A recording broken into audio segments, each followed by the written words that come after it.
Boa noite. Somos alunos da Universidade Federal de Uberlândia, do curso Ciências Contábeis, noturno. A disciplina é Intermediária 1, professora Lísia. Vamos falar sobre o CPC, da parte de divulgação, do item 104 ao 132. E eu sou o Clayton Roberto Borges, João Pedro Fidelis, Leonardo Henrique Santos, Luiz Fernando Guimarães Carvalho, Rafael Matheus Moraes Ribeiro e Sérgio Rezende.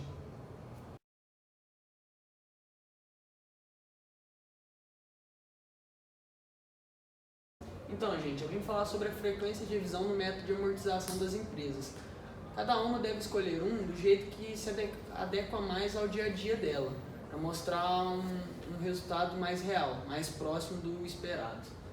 Porque tem casos do dia a dia que alteram o método, o modo que você vai amortizar. A vida útil de um ativo é definida pelo jeito que você vai utilizar seus bens. Então, da maneira que você utiliza, de acordo com o ativo que você tem, ele vai ser amortizado de um jeito diferente. É a vida útil que define isso. Então, a estimativa de renda futura que pode trazer pode ser alterada. Porque pode haver um método que é melhor do que outro para mostrar a realidade de um ativo dentro de uma empresa e dentro de outra. Ou para a funcionalidade mesmo dele no dia a dia. Ou ele também pode demorar para trazer benefícios futuros para a sua empresa. Então a contabilização dele tem que ser de uma maneira diferente. Então, gente, a amortização do ativo intangível com vida útil indefinida não tem, porque não tem um prazo para você estimar em cima dele. Então você não tem uma perspectiva daquilo ainda. Então, para você fazer a contabilização de um ativo de vida útil intangível, você deve fazer a comparação do valor contábil com o valor recuperável, que deve ser feito pelo menos uma vez no ano para você conseguir ter um controle sobre aquele ativo. O ativo de vida útil indefinido deve ter uma revisão periódica em cima dele, porque você pode querer mudar a condição dele, porque é muito incerto você ter um ativo intangível dessa maneira, então você pode querer transformar ele de vida útil definida. Então você faz testes neles periódicos para poder ter um controle sobre ele e deixar ele mais controlado e ver se você consegue mudar a situação dele.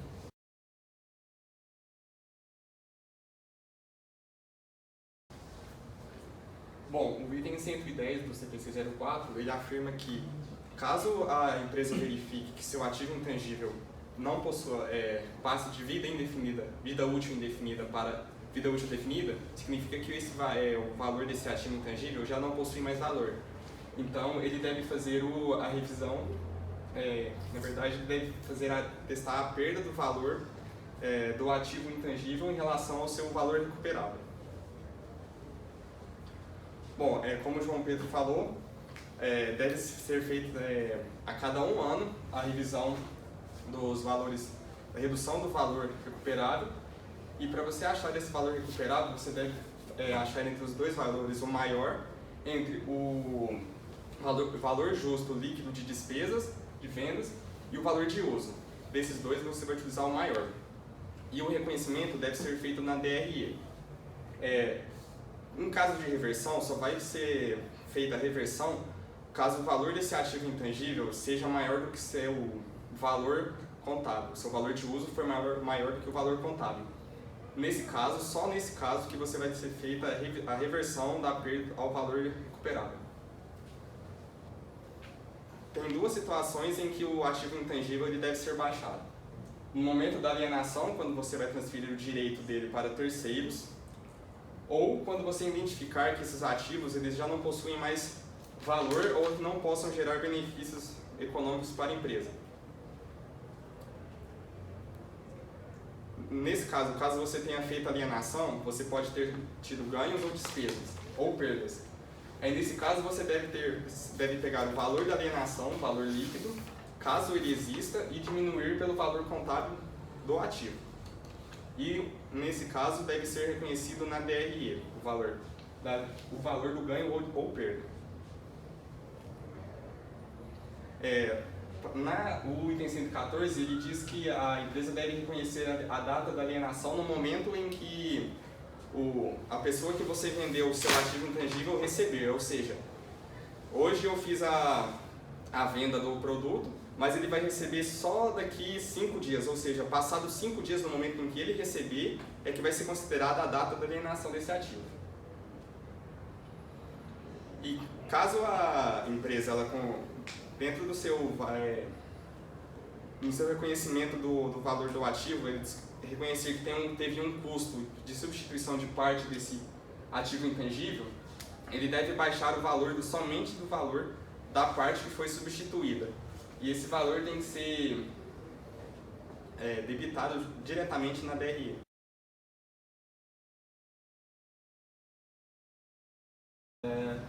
O item 116 do CPC 04 fala que qualquer ganho ou perda decorrente da baixa do ativo deve haver uma contrapartida, como também qualquer alteração posterior.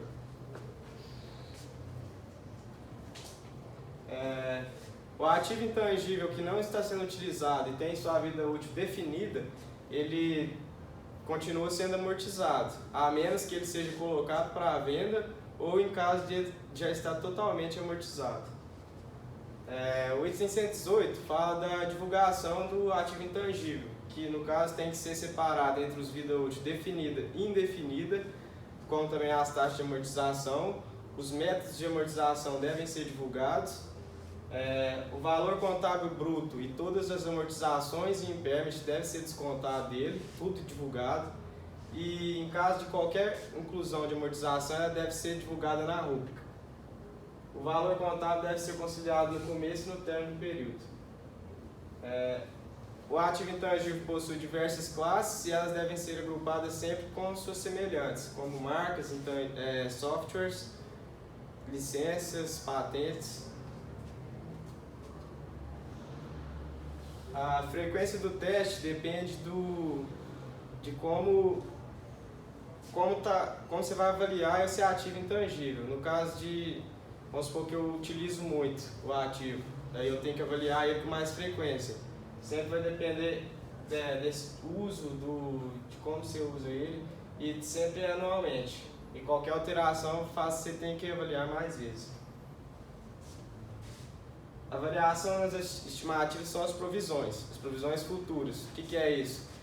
Em caso de eu ver que um ativo ele precisa ser desvalorizado devido eu vou avaliar ele não vale isso, aí eu faço uma provisão e ele vai perder valor. Por isso que as informações contábeis de qualidade evitam apostas erradas e geram melhores resultados.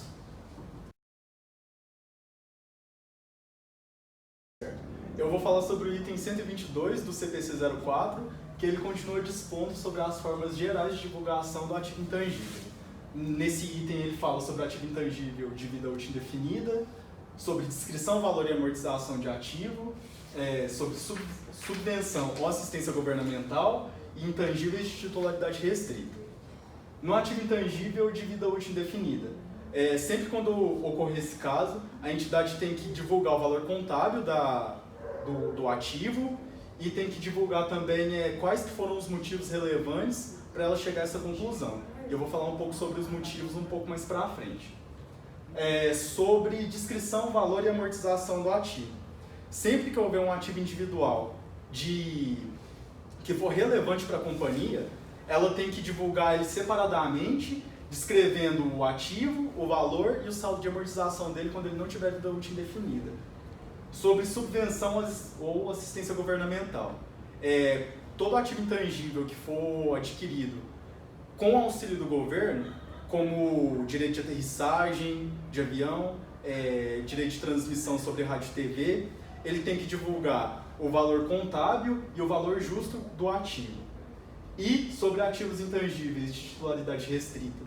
Todo ativo que a empresa não deter 100% do ativo, ou que ele for penhorado com obrigações para terceiros, ela tem que divulgar esse ativo e tem que divulgar também o detalhamento sobre essa ocorrência. No reconhecimento de ativo de vida útil indefinida, ele tem que observar alguns tópicos que são referentes a definições de vida útil. Se a empresa não conseguir prever a utilização do ativo, um tempo de utilização do ativo, se ela não conseguir comparar com ativos de vida útil semelhantes, se ela não conseguir prever o tempo de obsolescência que esse ativo tem, a estabilidade que esse ativo tem no setor que ele é utilizado, as mudanças do mercado referentes a esse ativo, se a vida útil dele depende de outros ativos para ser calculada, e o período sob controle sobre esse ativo, se ela tem um período pré-definido ou não, observando todos esses critérios, ela vai definir se o ativo segue esses critérios ou não, ela define se o ativo tem a vida útil indefinida ou não. O CPC também dispõe sobre o caso de reavaliação de ativos. Lembrando que a reavaliação ela não é permitida no Brasil, de acordo com dispostos na Lei 11.638 de 2007, que começou a vigorar em 2008. Sobre a reavaliação, como que tem que ser feita? Por classe de ativos, por exemplo, eu não posso misturar ativos que eu faço que eu reconheço por método de reavaliação com os que eu reconheço por método de custeio. Então, todas as marcas que eu reconhecer por método de reavaliação, eu tenho que separar eles, seja marca, software, patente, todos que forem de métodos distintos têm que ser reconhecidos separadamente dentro do balanço e nas notas explicativas. E eu tenho que divulgar também o saldo da reavaliação no começo do período, quando eu divulguei, e no final, quando eu fecho o balanço. E sobre agrupamentos na reavaliação de ativo. Todo ativo que for relevante e que eu fazer pelo método de reavaliação, eu posso agrupar ele em classes semelhantes. O item 126 ele fala sobre custo com pesquisa e desenvolvimento. Todos os gastos com pesquisa e desenvolvimento têm que ser reconhecidos no período. Os com pesquisa vai direto na DRE, passa. Os com desenvolvimento pode ser lançado na DRE ou no ativo. Para ser lançado para ele ser ativável, ele tem que cumprir os itens. Viabilidade técnica para concluir o ativo, intenção de concluir o ativo, capacidade para vender o ativo, demonstrar a existência de demanda de mercado, e a empresa tem que dispor de todos os recursos técnicos e financeiros para terminar o ativo.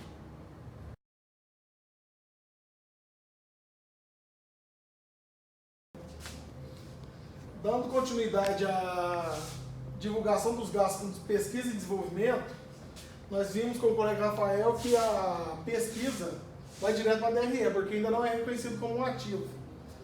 Ou seja, ainda não é possível determinar se ela vai gerar um benefício futuro para a empresa. E o desenvolvimento, a fase de desenvolvimento, ou vai para a DRE ou é reconhecida como um gasto ativado, como já dito pelo colega.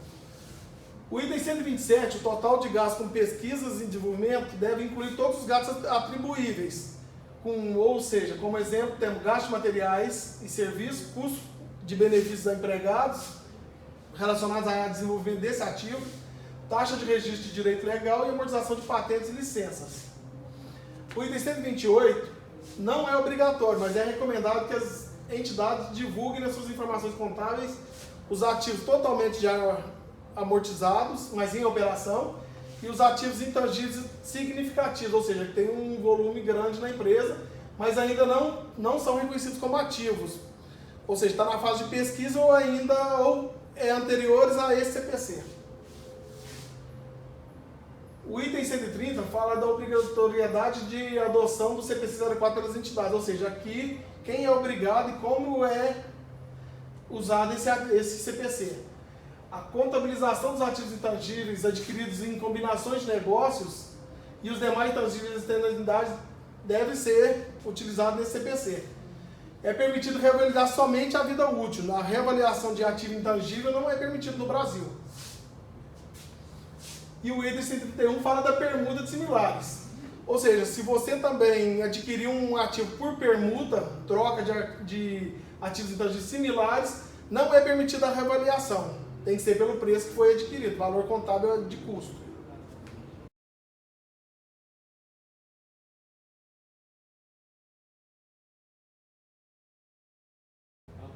Vamos pôr o conhecimento agora em prática, né? Nós vamos falar sobre a Croton Educacional. Ela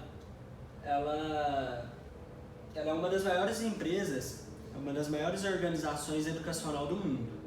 E esse setor educacional ele é um pouco complicado, porque uma canetada do governo, uma mudança pode direcionar o setor para uma crise ou vice-versa. E dependência do FIES, que não é o caso da Croton, mas é necessário ver o investidor tomar cuidado com esse tipo de programa. A Croton ela está em 3 países: Brasil, Canadá e Japão. Ela está no segmento de listagem novo mercado, ela tem tag along de 100% na ON. E isso é interessante, que traz uma liquidez alta, porque o free float da ON é 78%, sendo que o sócio majoritário tem 5% das ações, então quer dizer que dá um indício de uma governança boa. E aqui a Croton ela tem a característica de ser uma empresa de turnaround, que até em 2006 ela era praticamente quebrada, mas a partir de 2011 ela começou a troca de chave, que começou a dar lucros constantes e fazer aquisições de novas empresas, como por exemplo a Somos em 2018, até que ela se endividou um pouco, a Anhanguera também em 2014, mas essa dívida dela é controlada. Ela tem uma característica de reter caixa para fazer novas aquisições, para ganhar market share nesse mercado. Então, a dívida líquida dela, pode passar? Mais um. A dívida líquida, né, dela é negativa. Então isso quer dizer que ela tem mais caixa do que dívida bruta. Voltando. O patrimônio líquido dela, pode ver que depois da aquisição da Anhanguera, ela teve um salto maior. Pode passar. Aqui podemos ver que o dividend yield dela é de 4,5%. Isso vendo outras empresas como, por exemplo, de serviço, de energia elétrica, não é um free float não é um dividendo tão alto, porém, por ela ser uma empresa de crescimento, que ela retém caixa, ela não distribui todos os dividendos, é um dividend yield até alto. A gente pode ver que as empresas dos setores têm um dividend yield bem menores do que o dela. O preço sobre lucro dela está um pouco abaixo das setores, isso quer dizer que ela está precificada para baixo, ela está um pouco descontada. Então, um investidor que olha, isso foi analisado no primeiro trimestre de 2019, é uma boa oportunidade de compra. Então, finalizamos o nosso trabalho e gostaria de deixar uma frase aqui que está em Provérbios: pois a sabedoria entrará no teu coração e o conhecimento será aprazível à tua alma. É isso.